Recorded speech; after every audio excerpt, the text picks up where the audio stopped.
What's going on, Giants fans? I'm back here with another video, and I figured I would come back around after all the dust has settled, after free agency, and after the draft, which the Giants absolutely killed the draft.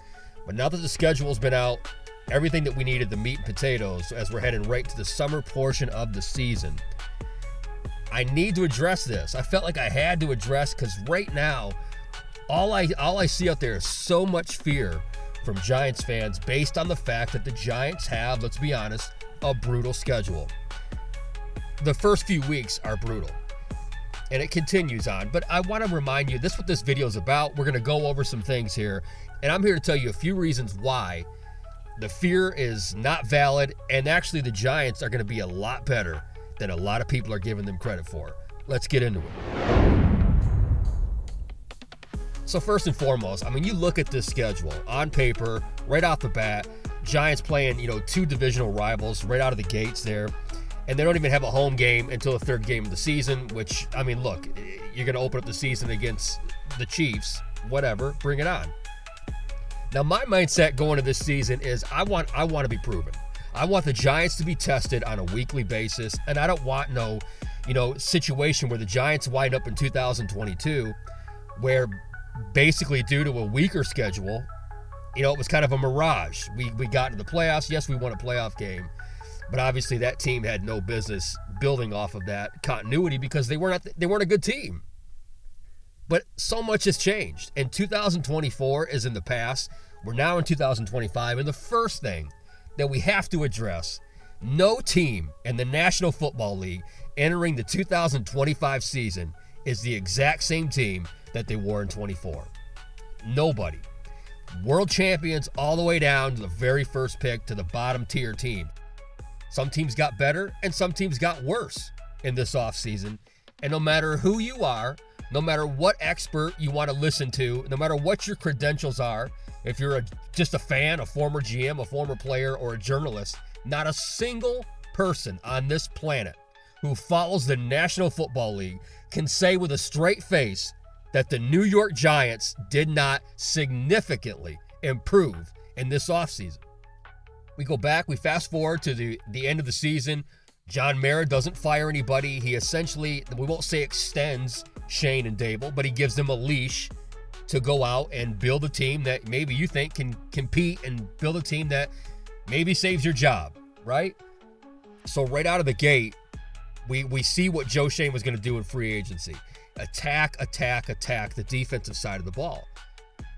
And what we have now with the Giants on defense is something from top to bottom I don't think is getting nearly enough credit. And so your first two big names that the Giants bring in on free agency, right in the back end of the defense of the secondary, you're getting Paulson Adebo, massive upgrade at the corner position for the Giants, and then you're bringing in Javon Holland, who was, for many people, one of the top three overall free agents, period, coming into this offseason, and the number one safety by most people's marks in the entire NFL free agency this year. So Joe Shane immediately addresses two weak spots and solidifies that back end of the secondary. Now, the secondary last year, Banks had a sophomore slump, but was overshadowed by the excellent rookie play by Drew Phillips. So now you have Drew Phillips. You have Banks, who I'm not as low on Banks as a lot of people are. There's a lot there. And I think surrounding him with even more talent around him is only going to make him a better player. But now look at the secondary. You got guys, you got Tyler Nubin, who was an outstanding rookie last year.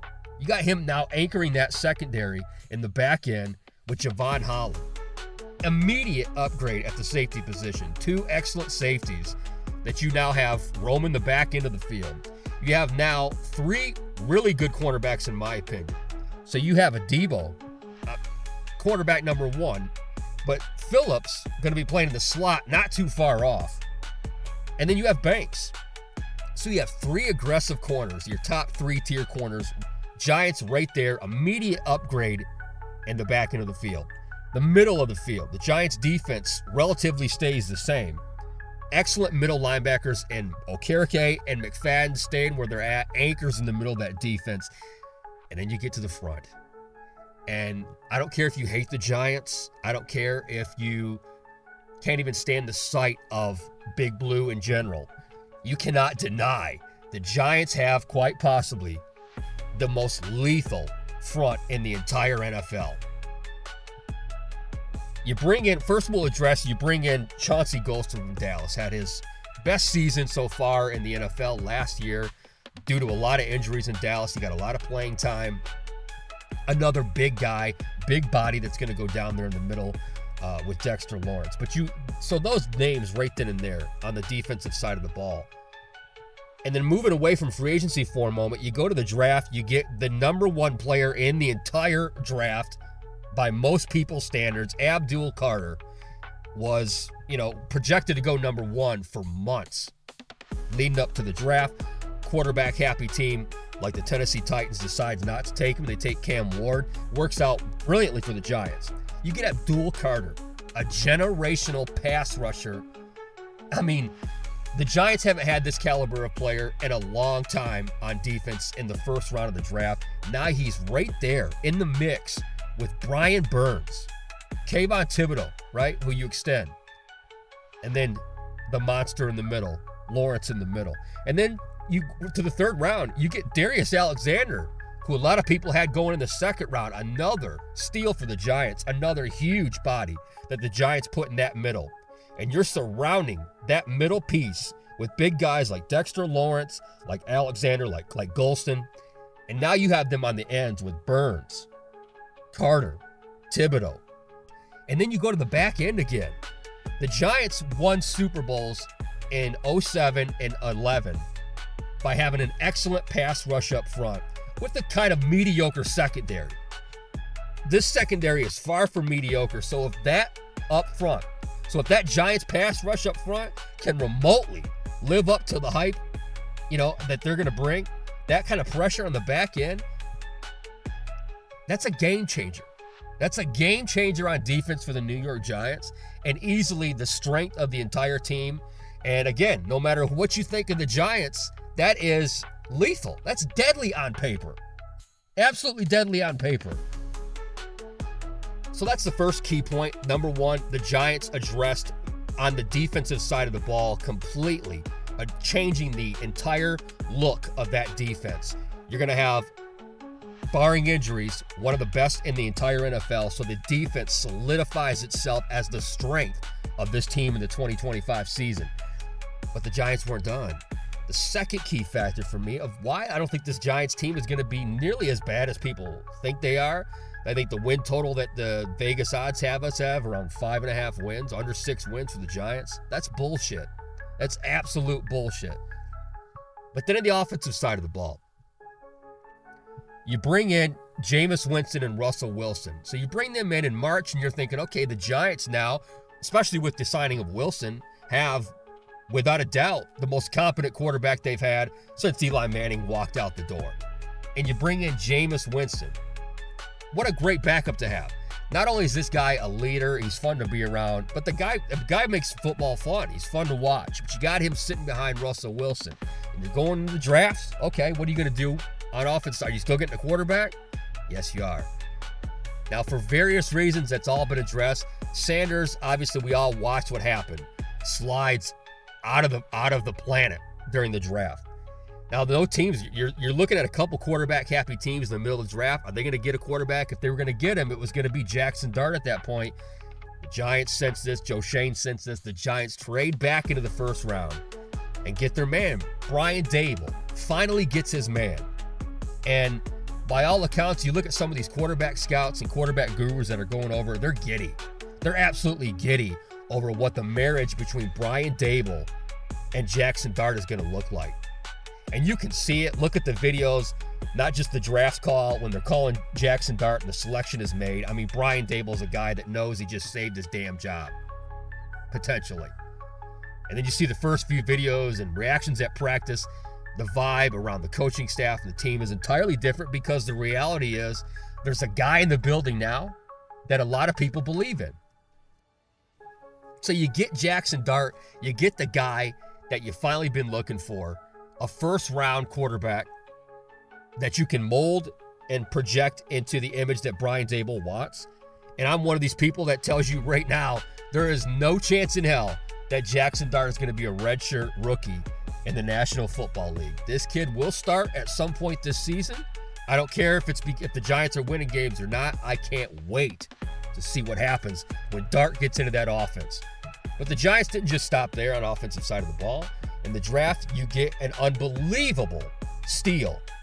To me, you have 2 back-to-back steals in the 4th and 5th round. And number 4, in the 4th round, you get Cam Skattebo. My favorite running back entering this entire draft. There was no doubt in my mind he was going to be off the board by the 2nd, maybe 3rd round. And to go in to that day and seeing that he was still there, I knew right then and there, there's got to be a chance. There's got to be a chance. Somebody in that building's got to love this kid. He's a maniac. He's a maniac. He runs through people. And here's where the Giants come in my opinion, had another steal. Marcus Bowe, offensive lineman, all Big Ten, massive kid out of Purdue. There were people that had this kid going as late as the late 1st round or top of the 2nd round. The Giants get an absolute steal in the 5th round. So you get a big guy who's played tackle, he's played guard, he can play anywhere on that offensive line, and more importantly, you put that pressure on everybody up front. Now you've addressed the offensive line, you've addressed your weapons, you bring back Darius Slayton, you got Wan'Dale Robinson, you got Jalen Hyatt, maybe at least one point waiting to be unleashed, right? You got Johnson, you got Bellinger, you got Fedone, the tight end that you got in the 7th round. Kid does everything. And then you got Leak. I mean, weapons, whether you like it or not, weapons all around. For Dart, for Wilson, for Winston, whoever it's going to be, you got weapons all around you when you look around on the offensive side of the ball for the New York Football Giants. Obviously, it all goes down to health. If the offensive line can stay healthy, if Thomas can stay healthy, the line was improved last year from where it was the year before. Nowhere near where we want it to be, but let's see what happens.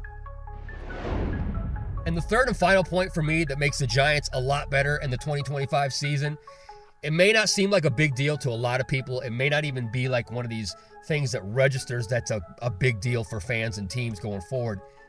But you look at the type of character, leaders that the Giants now have on this roster, it's unbelievable.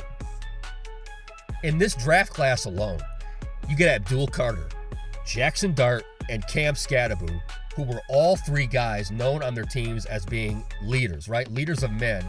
But when you watch the response of the way that their college teammates would play with them and respond to them, these guys are like way ahead of their age and way ahead of their level of maturity when it comes to leadership roles. And players they respond to that type of leadership. They respond to leading by example. You take that and you couple that with the guys like Malik Neighbors and Dexter Lawrence, who's already there, of course, and Brian Burns. You look at the one thing that they say about Jackson Dart, especially, and Cam Skattebo, is they are culture changers. And what I've bitched about for the last few years about the Giants is you can take in and bring in new players, and you can swap new players in through free agency and the draft, but if you don't change the culture, you're just going back to square one. And for the longest time, the Giants have had a loser culture that has just spread throughout the locker room, to the field, and through the fan base. That all changes in the 2025 season. From the rookies that are here and the vets that are here now, with guys like second-year veterans like Malik Neighbors, we have dogs. We have dogs that are ready to hunt. So to me, when you break it down, offensively, defensively, and just the culture in the building, all 3 levels there, this is a team that has significantly upgraded, that looks ready for prime time, that looks ready for these challenges. So when I see people freaking out about this schedule, I'm like, give me it. I want more of it. I'm not scared of shit. I don't want these teams to be, oh, wow, look, we got the Giants on our schedule week. That's an instant win. Fuck that.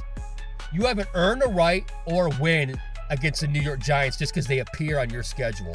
2024 means nothing. And it means absolutely nothing. Everybody's coming in here brand new. So while this division may, belong to Philly right now, we got to give them their props, got to give them the respect. Returning champs, Philly to me is the bar when it comes to the National Football League right now. I'll consider them the best team in the league, not just in our division, but in the league. But around that, outside of that, I refuse to be one of these fans going into this season that thinks the Giants can't compete. They're going to compete. They're going to surprise people. And the other surprise is how fast the maturation of Jackson Dart is going to accelerate. We're going to see it throughout this camp. You're going to read stories. You're going to be surprised. You're like, wow, I can't believe he's moving that fast. Do I think he's going to start week one? No, I don't. I wouldn't start him week one. And I'm not saying, and we're not going to sit here and say that just because Joe Shane and Brian Dable got a rookie quarterback, they have to play him to save their jobs. What I'm saying is they're not going to need to. I don't think the Giants are going to sit there and need to press the panic button, because I think they're going to be a lot more competitive than people think. So I'm not putting a win total. I'm not telling you that we're going to win 14, 15 games. I don't know how many games the Giants are going to win. But they're going to be in these games, and you can feel it, and the culture, the vibe, and this team is entirely different. Liberation Day is coming for the New York Football Giants. September 7th. Week 1 is coming fast. Be excited about what's about to happen with this team going forward. Thanks for watching, Giants fans. I'm going to keep us up to date from here on out. The season has started, season 14 of my New York Football Giants content, and we're just getting started. I'll see you guys real soon. Thanks for watching.